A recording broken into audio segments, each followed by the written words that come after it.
Well, this past Sunday, on Palm Sunday, we reflected on Jesus' journey. And if you were here, we talked about how Jesus had this amazing ability to be in the no longer and not yet, to let go of what had been, and to be in that kind of void place in between an ending and a beginning. And if you recall, according to the Bible story, Jesus had a price on his head when he entered Jerusalem. And during this past week, he experienced many heartaches. So can you imagine, being with 12 people for 3 years, traveling and teaching and learning and growing together, being very close. And that ended this week. His dear, dear friend Judas,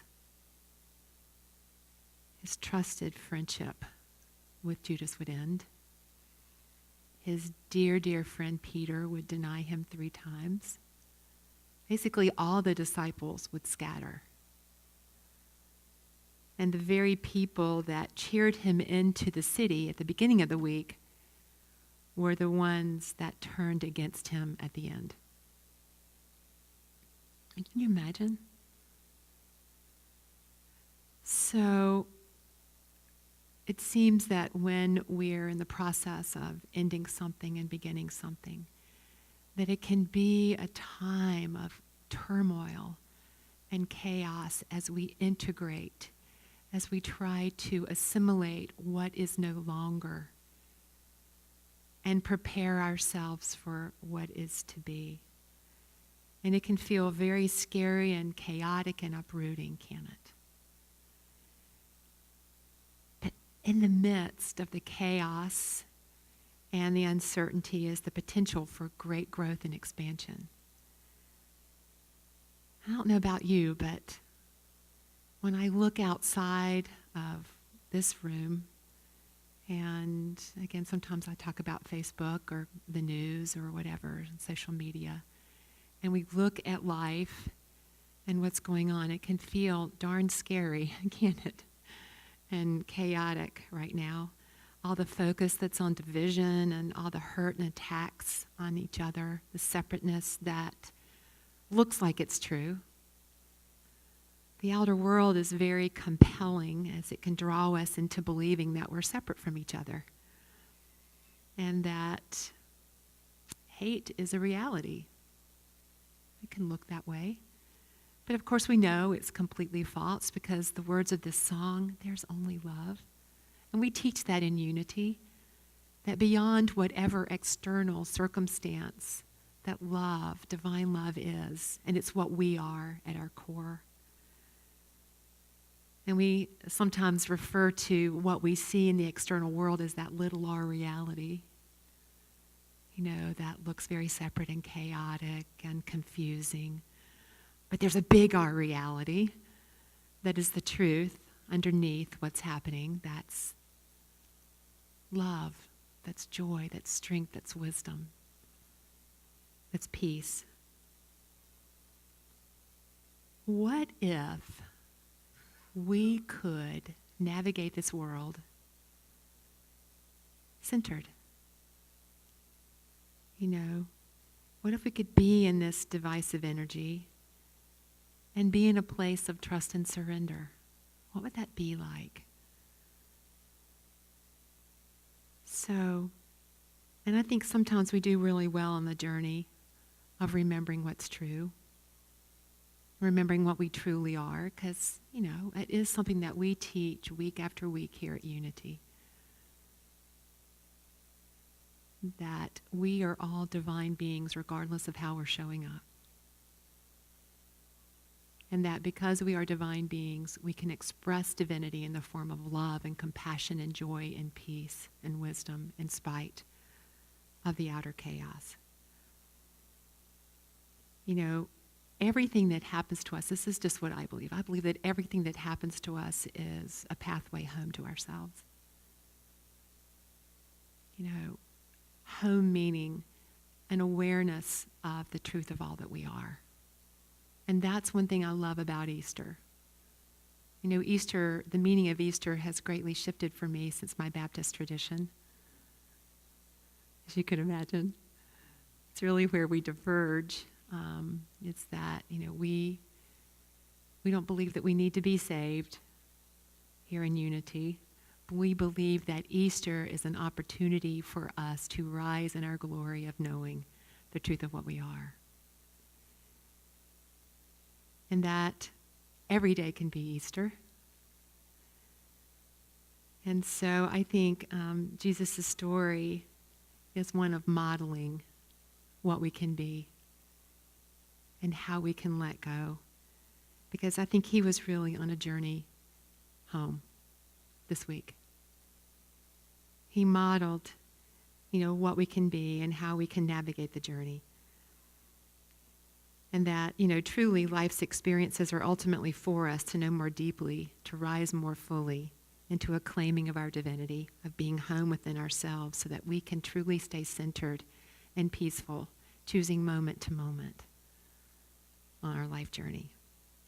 And I think we're all on a journey to come home to a place we never truly left, to a new beginning of embracing the truth of what we are and to live it more deeply. And I think, I don't know about you, but one of my biggest roadblocks to knowing and claiming my divinity is just resisting what is. Because by golly, it's just supposed to be different. And I should be different, and I know the truth. But I think it's our resistance, my resistance to impermanence.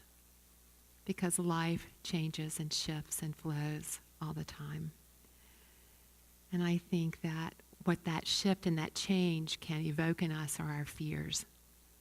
That maybe we're not enough, maybe we're not capable, maybe we're not smart enough or prosperous enough, or whatever conversation we might make up about ourselves or about our limitations. But here we are on Good Friday, and we're going to take that on tonight. The metaphysical interpretation of the crucifixion. The crucifixion is all about the ultimately crossing out of all that separates us from knowing and claiming and expressing our divinity. So our fears, our limiting beliefs about ourselves, about the world, about how things are supposed to be, our resistance to impermanence, whatever it is within us, this is our opportunity, and we can do it all the time, but Good Friday is that opportunity for us to literally kind of die to the limiting thoughts and feelings and beliefs that we've been holding. The Apostle Paul said, I die daily. Meaning I just die daily to all that is not true about myself and about who I can be. So tonight's our opportunity to let go of who we have thought we were and could not be, do, or become. Tonight's our opportunity to open to a new beginning, to what we can be, what we are, what we truly are. It's our time to dissolve away that which is not the truth of us, which has us believe we are less than whole, less than magnificent, less than capable, loving, courageous, strong, forgiving, whatever it is, whatever limiting belief you are holding. I just invite you tonight to consider what it would be like to let that go. And so what we're going to do tonight is we're going to do a meditative releasing ritual using water. And so I'm going to ask, did everyone receive, when you walked in, did you receive a pen and a little piece of paper? It's dissolving paper. If you did not receive that, if you would just raise your hand, and Sharon will give that to you. So I want to give just a little context to this ritual. In the story of the week that led to Jesus' crucifixion, Jesus washed the feet of his disciples the night he shared his last Passover meal with them. And by the way, happy Passover. Tonight is the first night of Passover. Walking in sandals on the dusty roads of Israel in the first century made it imperative that feet be washed before a communal meal, especially since people reclined at a low table and feet were visible and close. Only the lowliest servants washed people's feet. This is significant to us tonight as we go, as it takes great humility and humbleness to let go of being right, to let go of being in control and to surrender to the love and the compassion of your heart. Tonight, we are letting go of what gets in our way to be love and express love to ourselves and others. Really, we're letting go of all that hinders us from expressing our divine nature. So I'm going to ask you now to just prepare for meditation, and Jim's going to play some really lovely music. And so this is going to be a time to turn our attention inward. So just take a deep breath if you would. And we're going to turn our attention inward to access our availability and willingness to let go and step into a deeper awareness and claiming of all that we are.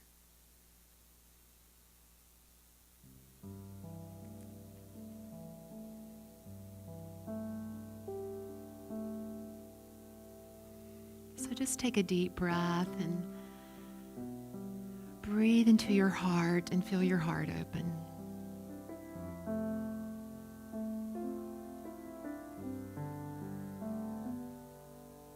And if any busy thoughts want to distract you or any concerns about what you might be letting go, just breathe.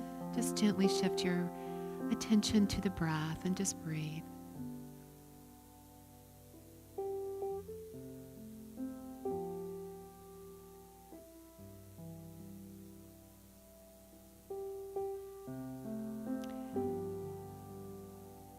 So what is happening in your life right now that you might be resisting, that might feel hard, unexpected, disappointing, or undesirable? In this moment, can you open your heart and your mind to a gentle acceptance of what that is? And if you can't, it's okay.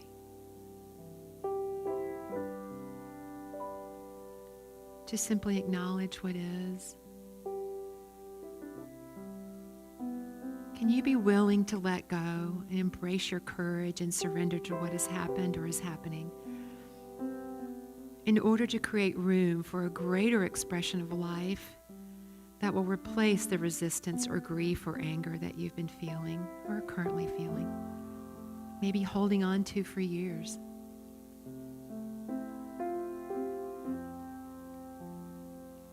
What belief would you need to let go of in order to let this go? Maybe I can't trust, I did it wrong, it was my fault. I'm not safe, I'm not worthy, I'm not enough. There isn't enough time or money or energy. This diagnosis has more power than me. I'm lonely, I'm afraid. The world is just too crazy. Whatever it is, in this moment, as you breathe into your heart, can you access a willingness to shift this belief to what is really true? Can you begin to embrace your courage and that somehow and in some way this is leading you to know all that you truly are, home to yourself, the home you've never left? Because, dear ones, what is really true about you that you have always been is that you're whole and safe and loved and lovable, worthy, deserving, valuable, capable, wise, strong, way more than enough. And as we let go and shift our perspective of the experiences of our lives that have hurt and wounded us, that have reinforced an idea that we are less than or not deserving or not whole, we embrace a greater possibility. We allow more of the infinite life essence we are to flow and express. And the constriction of holding on to hurt and anger is eased. It is opened as we let go. So life can truly flow. As we are able to stand in our courage and forgive, to let go of our hurt and our resistance to what is, we're able to stand in the midst of whatever it is and hold our center more readily and fully. We rise. We come home to ourselves like the prodigal son.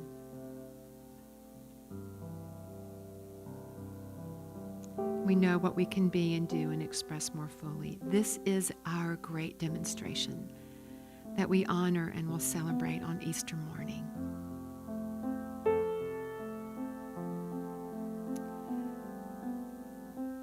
So right now, I invite you to write down on your dissolving paper what it is that you are willing and committed to release tonight. Again, what limiting false belief are you releasing that has closed your heart? What have you been possibly holding on to for years that you are ready to let go of? What are you ready now to release to open the way for your healing and for the wholeness you are to fully express?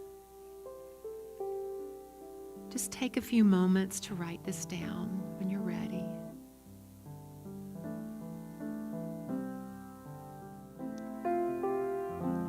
And so how this will flow, I'll just explain it to you, and then we'll just move into the ritual. How it will look is that when you're ready, just come up to the table, and Edie and I are going to be behind the table. And just go to either Edie or me with open hands that are holding your dissolving paper. And as you come up and as you stand in front of the large bowl, if you would like to say what you are releasing aloud, feel free to speak it to me or Edie, or the essence of it. You don't have to. And we will see you, hear you, and hold sacred space with you. And after declaring your release, there's going to be a slide. Jim, if you would shift it to the next slide. If, after declaring your release, say these words that will be on the PowerPoint slide. I release and let go of what no longer serves me. I am open to claiming and expressing all that I am. And then as you speak those words, you release your paper from your hands as Edie and I wash your hands with water. And what you have written will be dissolved by the water, just like what you are releasing. And Edie and I will then dry your hands and speak a very brief affirmation to affirm your courage and strength. And we will then hand you a little paper towel to take back to your seat to complete the hand drying process. And when you return to your seat, thank you for staying in a silent, contemplative place and holding space for others in the room who are still releasing. And after everyone is complete, there will be a next step of the releasing process to hold until Easter Sunday, and I'll explain that after. But for now, Edie and I will demonstrate how this will look.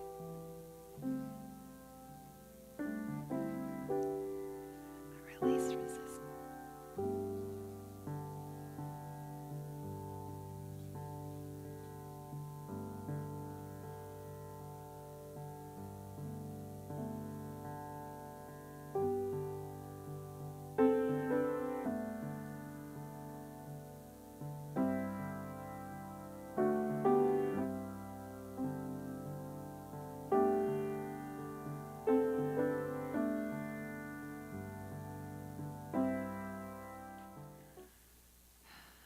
And so, Sharon, would you pass out? You're going to receive a little green card.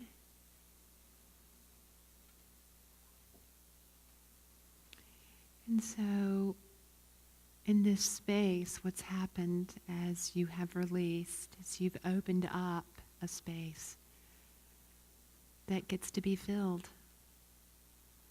That gets to be filled with what is true. So I'm going to invite you to craft an affirmative prayer, a statement that speaks to the space you've created now that you've released. So an example might be, I have released the past and limiting thoughts about myself. I am enough. Or, I no longer hold myself as less than. I say yes to being all that I am. I am strong and courageous. So as Jim just continues to play some beautiful music, I'm just going to give you a couple of moments to just write something on that green card that will, when you read it, it will reflect what you have released, and it will support you to come here on Easter Sunday in a deeper knowing, a rise in your beautiful consciousness that says, yes, I am enough, I am whole, I am, and you fill in the blank. So just take a few moments and just notice if there's anything else to release as you're affirming, I am. Just be gentle with yourself. Thank you for sharing. I am. I am.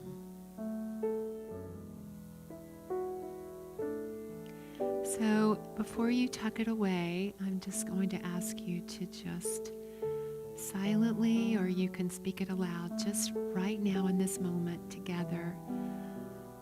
I just invite you to declare your intention. 1, 2, 3.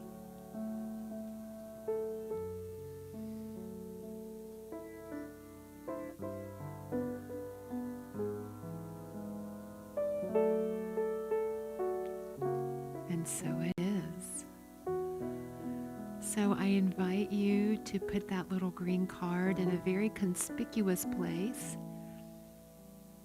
especially between now and Easter morning. And every chance you get, read it and affirm it. And if you need to remember your releasing statement, feel free to say that as well, because this statement is the truth of you. Bless you.